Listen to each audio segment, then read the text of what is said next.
Muito boa tarde a todos. Em primeiro lugar, se me permitem, gostaria de fazer um cumprimento especial à mesa que nos tem integrado, com a autorização naturalmente do Sr. Cenário. Quero aproveitar para, em nome do resto da Ordem dos Médicos, lhe agradecer o excelente e notável trabalho que tem feito, não propriamente pelos médicos, mas pelos doentes e pela saúde em Portugal. Quero cumprimentar o Dr. Jaime Mendes, Presidente da Secção Regional do Sul, o Dr. Carlos Cortes, Presidente da Secção Regional do Centro, e o Dr. Edson Oliveira, Presidente do Conselho Nacional da Médica Interna, e agradecer a todos a presença hoje deste nosso Congresso. Sua Eminência, o Cardeal Patriarca de Lisboa, Dr. Manuel Clemente, Sua Excelência Reverendíssima Bispo do Porto, Dom António Francisco dos Santos, Sr. Reitor da Universidade do Porto, Professor Dr. Sebastião Feio de Azevedo, Sra. Vice-Reitora, para facto, Sra. Vice-Presidente da Câmara Municipal do Porto, Professor Dr. Martim Rego, Sr. Vereador do Plano da Saúde da Câmara Municipal de Vila Nova de Gaia, Dr. Manuel Monteiro, Sr. Presidente da ARS do Alentejo, Dr. José Paulo, Sr. Presidente da Junta de Freguesia de Paranhos, onde nós estamos neste momento, Dr. Alberto Mar Guedes Machado, Srs. Bastonários da Comunidade Médica de Língua Portuguesa, de todos os países da Comunidade Médica de Língua Portuguesa, Srs. Presidentes das Associações da Comunidade Médica de Língua Portuguesa, Sr. Presidente do Conselho Nacional das Ordens Profissionais, Dr. Orlando Monteiro da Silva, Srs. Bastonários das Ordens Profissionais presentes, Srs. Ex-Bastonários da Ordem dos Médicos, Dr. Gentil Martins, Dr. Germano Sousa, Srs.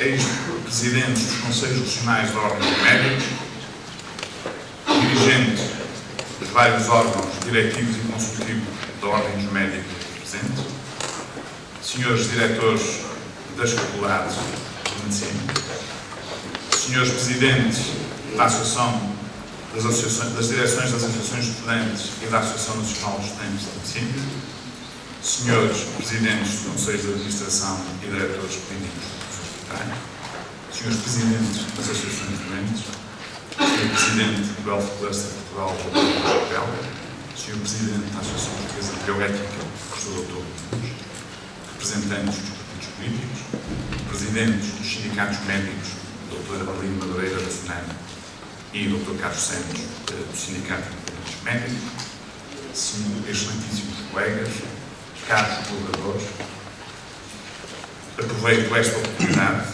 para publicamente agradecer as pessoas das colegas Lourdes Ganda, Fátima Carvalho, Mariana Brandão, António Araújo e Francisco Mourão, a todos os médicos da Direção da Ordem dos Médicos que contribuíram para que este evento hoje fosse possível.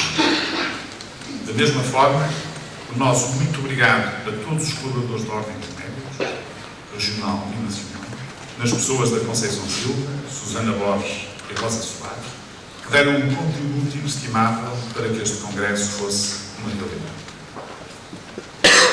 Uma palavra especial de agradecimento para os colaboradores da empresa Cunha Vaz Consultores, que nos foram apoiando nesta caminhada, e a todos os patrocinadores que tornaram este evento possível e adequado ao momento financeiro atual. Não posso deixar de evocar na nossa memória individual e coletiva o médico e cidadão do mundo que trouxe ao Porto uma nova dinâmica social, cultural e artística, uma nova movida centrada na sua ideia de uma cidade líquida e feliz. Honrar a sua memória é continuar a sua obra na cidade que tanto amou. Bem-aja, Dr. Paulo Cunha e Silva. Hoje celebramos mais uma vez a medicina portuguesa e os princípios e valores que devem estar subjacentes ao seu exercício. Neste Congresso, lançamos o desafio de pensar o ato médico, o tema central deste encontro. Nunca, como hoje, o ato médico foi alvo de tantas agressões. Na relação médico-doente, os atropelos externos sucedem-se em catadupa.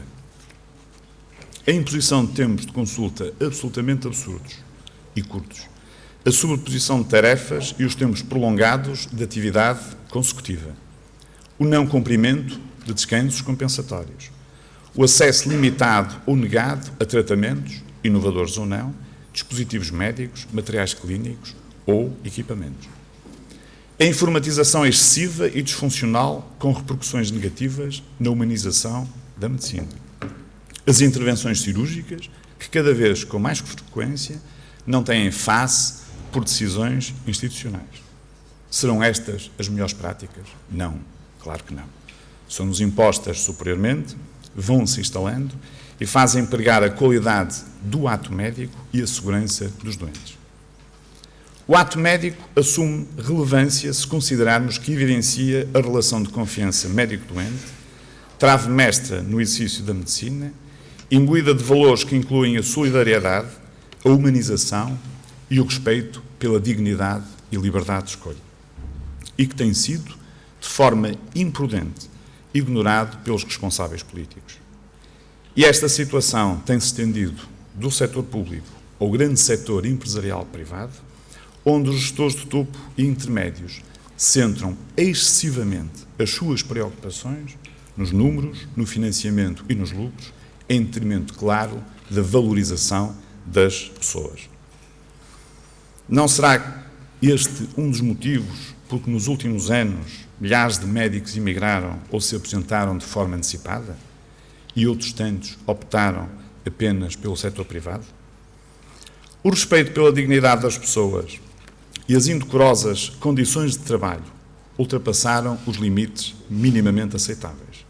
E a desqualificação da profissão, associada a um nível de responsabilidade sem precedentes, desmotivaram e desacreditaram as pessoas, obrigando-as a escolherem outras opções fora do Serviço Nacional de Saúde. Por outro lado, a indefinição jurídica sobre o ato médico permite que outras pessoas e outros profissionais não médicos exerçam medicina, entre aspas, sem que lhes possa ser imputada responsabilidade profissional ou outra, desde que não se intitulem formalmente como médicos. Já para não falar daqueles outros que invadem a esfera de competências dos médicos, praticando atos para os quais apenas e só os médicos se encontram preparados. Distintos convidados e caros colegas, quem não conhece os incontáveis anúncios publicitários na comunicação social, dos consultórios em formato físico ou digital, das linhas telefónicas diretas, enfim, de um sem número de falsa ou duvidosa publicidade em que a sigla DR ou PROF é abusivamente utilizada, associada a anunciados atos médicos. Talvez não seja por acaso que o médico nos Estados Unidos da América é identificado publicamente com a sigla MD, como médico. Nesta medida, os verdadeiros prejudicados com esta falta de definição jurídica do ato médico são os doentes, que não estão preparados para distinguir o trigo do joio.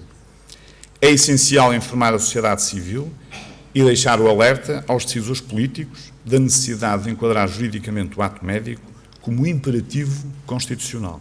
Imperativo este, já concretizado em praticamente todas as outras profissões da área da saúde. Muitos outros argumentos poderiam ser dados para fundamentar a necessidade do referido enquadramento jurídico. No entanto, para defender os doentes e aumentar a sua segurança e o seu direito à informação verdadeira, daria apenas 3. Combater a corrupção, privilegiar a transparência de processos e procedimentos e eliminar os conflitos de interesses. De resto, a sociedade civil não terá dificuldade em entender a premência de avançar com uma lei específica do ato médico, sabendo que esta é uma lei que se destina a proteger os doentes e as pessoas. A proposta devidamente fundamentada já foi apresentada pela Ordem dos Médicos e é suficientemente flexível e inclusiva para que possa ser aceite pela sociedade civil e pelo poder político. Na verdade, a proposta segue a definição do perfil profissional do médico definido nos decretos-lei das carreiras médicas. Não se entende de que é que o poder político tem medo, ou quais são as amarras ou estigmas que os levam a desconsiderar de forma sistemática o ato médico. Será que consideram os médicos cidadãos incómodos, por independentemente da cor política do governo, lutarem pela dignidade e pelos direitos dos doentes? Estamos a viver momentos de grande angústia, instabilidade e incerteza. E todos precisamos de acreditar que é possível existir mais transparência na sociedade, que é possível combater a grande e a pequena corrupção, que é possível melhorar os níveis de segurança, que é possível viver numa sociedade mais justa e num mundo sem medo. E este é, neste Congresso, o nosso contributo para a sociedade civil, recolocando na agenda política a lei do ato médico.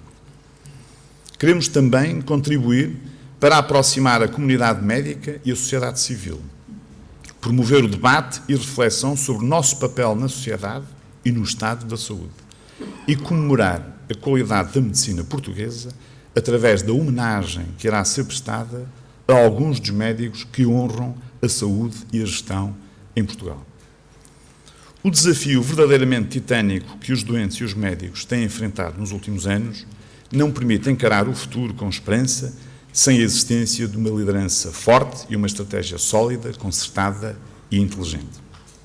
Cada vez mais é imperiosa uma verdadeira união de todos na defesa daquela que é considerada a maior conquista social da nossa democracia: o acesso a um Serviço Nacional de Saúde, público, portanto, universal e de qualidade.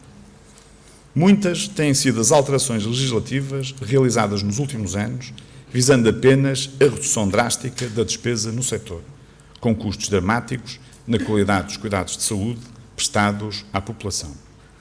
De acordo com os dados mais recentes da OCDE, as medidas do Governo de contenção da despesa no setor da saúde fizeram com que Portugal acabasse por cortar o dobro do que era exigido no memorando de entendimento com a Troika. E as consequências estão à vista de todos e têm sido relatadas em alguns estudos e inquéritos recentemente realizados, que temos divulgado e destacado e que estão disponíveis para consulta no nosso site. Independentemente das percepções e opiniões divulgadas, com base nos estudos ou inquéritos referidos, que de resto traduzem na prática o sentir da sociedade civil que diariamente utiliza ou trabalha no Serviço Nacional de Saúde, a verdade dos factos, para além das percepções, não deixa qualquer margem para dúvidas. Entre 2010 e maio de 2015, aposentaram-se 3.031 médicos a nível nacional. Na região Norte, entre janeiro de 2010 e dezembro deste ano, aposentaram-se 400 especialistas em Medicina Geral e Familiar, dos quais 95% de forma antecipada. Ainda na região Norte, entre 2012 e 2014, emigraram 232 médicos, 119 só em 2014. Os especialistas que mais optaram pela imigração eram de Medicina Geral e Familiar. A principal razão que levou os médicos a emigrar foi a procura de melhores condições de trabalho. Dados publicados em 2011 pela OCDE e a Federação Europeia de Médicos Assalariados mostram que Portugal é um dos países da Europa em que os médicos têm salários mais baixos. A despesa pública com a saúde, decorrente do Orçamento de Estado, representa 6% do PIB. Entre os parceiros europeus, apenas Hungria, Polónia e Estónia investem proporcionalmente menos dinheiro público nos cuidados de saúde.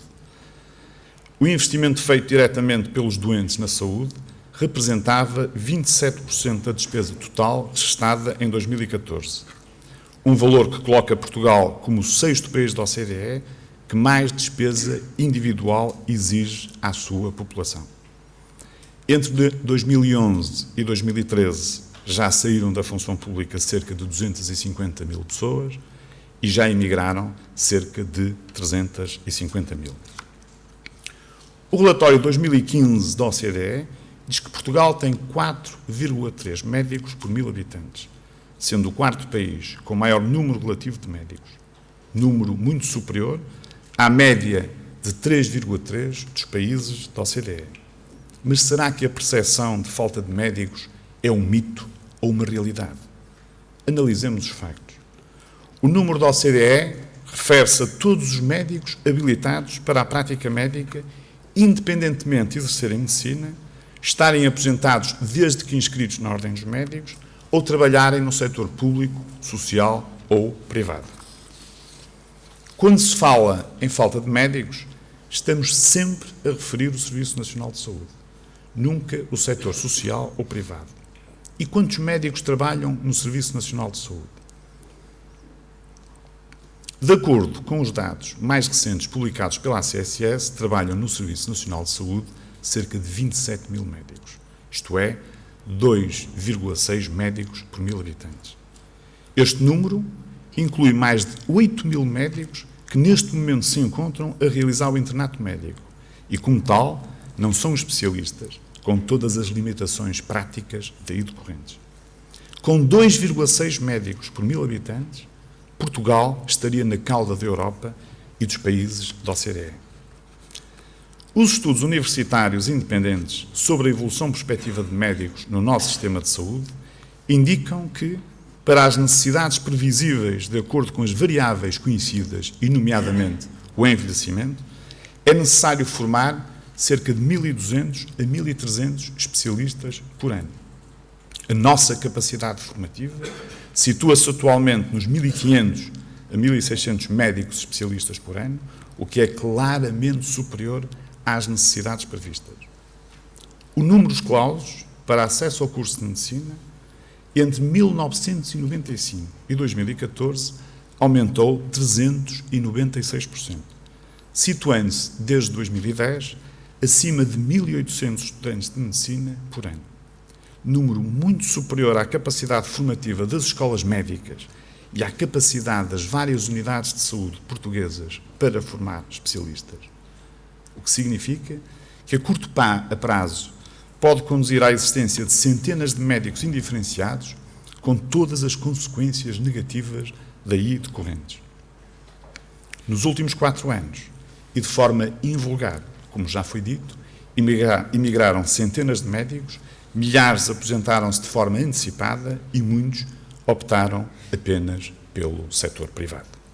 A resposta é, pois, simples. Faltam médicos no Serviço Nacional de Saúde.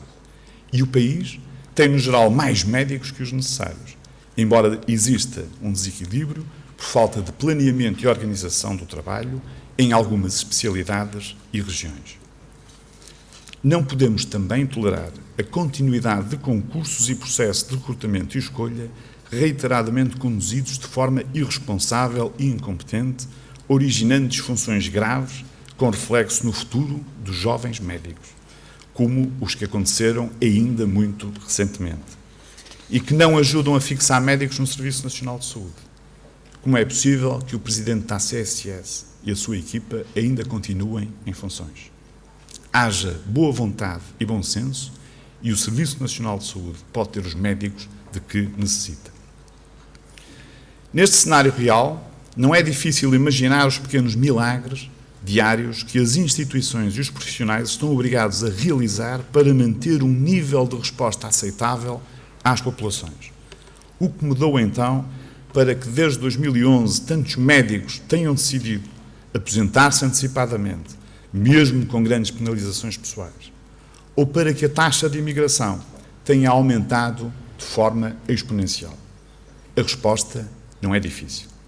A desqualificação e a forma indecorosa como muitos médicos têm sido tratados, o degradar das condições de trabalho, o aumento da pressão na relação médico-doente, os sucessivos cortes salariais, a imposição de sistemas informáticos disfuncionais, o aumento de casos de violência contra profissionais de saúde, o clima de instabilidade profissional instalado, as constantes transformações legislativas no que respeita ao acesso à aposentação e o incumprimento na aplicação prática e transparente das carreiras médicas ajudam a explicar a maioria daquelas decisões.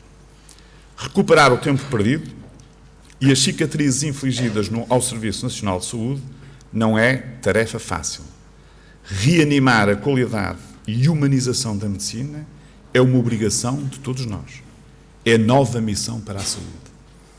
É imperioso romper com a visão de curto prazo, a visão da sustentabilidade atrapalhada e cega a qualquer custo, a visão da diminuição imediata da despesa sem qualquer preocupação pelos danos colaterais, a visão que centra a saúde nas finanças e não nas pessoas, a visão que não respeita a dignidade das pessoas e limita a sua liberdade de expressão, a visão que não distingue o essencial do acessório, a visão que nos pode conduzir a um caminho sem retorno. A saúde necessita de uma nova agenda que seja mobilizadora de uma política diferente, independentemente da cor política do governo. Uma política mais próxima das pessoas, mais próxima dos doentes e dos profissionais de saúde, em que a sustentabilidade seja um meio e não um fim em absoluto, em que seja preservado o que conseguimos fazer de bom e de bem, em que o combate ao desperdício seja objetivo, transparente e sem compromissos ou desperdícios políticos, em que a instabilidade não seja uma ameaça constante, em que o doente ocupe de facto a posição central de todo o sistema de saúde e em que a medicina seja valorizada e respeitada. Temos que ser nós a contribuir para uma reforma na saúde que seja consistente, estável e se traduza num serviço público de excelência. A defesa dos doentes e do seu direito a cuidados de saúde qualificados é, antes de mais, um imperativo moral. Temos que saber encontrar nas nossas diferenças aquilo que nos une. Este é o momento de, mais uma vez, agregarmos esforços e assumirmos em conjunto os desafios que são de todos nós, da sociedade civil, dos médicos, dos políticos, etc. Um país com quase 9 séculos de história tem de honrar o seu passado e de saber construir o seu futuro, com confiança e sem medo. Como disse recentemente o fundador do Serviço Nacional de Saúde, só é vencido quem desiste de lutar. Os médicos que dignificam e prestigiam a instituição que neste momento também tenho o privilégio de representar, mantêm viva a arte do exercício da medicina, dedicando uma parte substancial do seu tempo aos seres humanos doentes e respeitando e fazendo respeitar a ética e a deontologia associadas às boas práticas médicas. O seu papel e responsabilidade na formação médica a diversos níveis tem contribuído para que Portugal tenha especialistas de elevada qualidade e, cumprindo o juramento de Hipócrates, tem dado o seu precioso contributo para a passagem gradual do testemunho aos mais novos. Aos jovens médicos, manifesto o desafio para que sejam exigentes na defesa da qualidade da formação, antes de mais, na defesa da ética e da deontologia da profissão e das boas práticas médicas, na defesa da humanização da medicina e na defesa dos direitos dos doentes. O vosso papel na sociedade vai muito para além de ser médico. Não deixem que sejam outros a decidir por vocês. A qualidade e a evolução permanente da medicina portuguesa necessita do contributo ativo dos jovens médicos. Sem eles, o nosso Serviço Nacional de Saúde fica mais pobre e fragilizado. Torna-se indispensável, pois, fazer uma reflexão crítica, profunda e consequente que nos permita entender melhor o passado e reforçar a confiança no futuro. A Ordem dos Médicos, posso dizer isto, Sr. Bastonário, estará sempre disponível para o debate consequente, como aliás sempre o esteve. Termino apelando ao nosso modo de ser genuíno e peço que a bandeira da ética e da qualidade dos atos médicos praticados prevaleça sobre todas as outras matérias. É que aquelas, a ética e a qualidade, em última análise, dependem mais de nós médicos e menos dos outros, dos políticos. Bem-ajam, muito obrigado pela vossa atenção.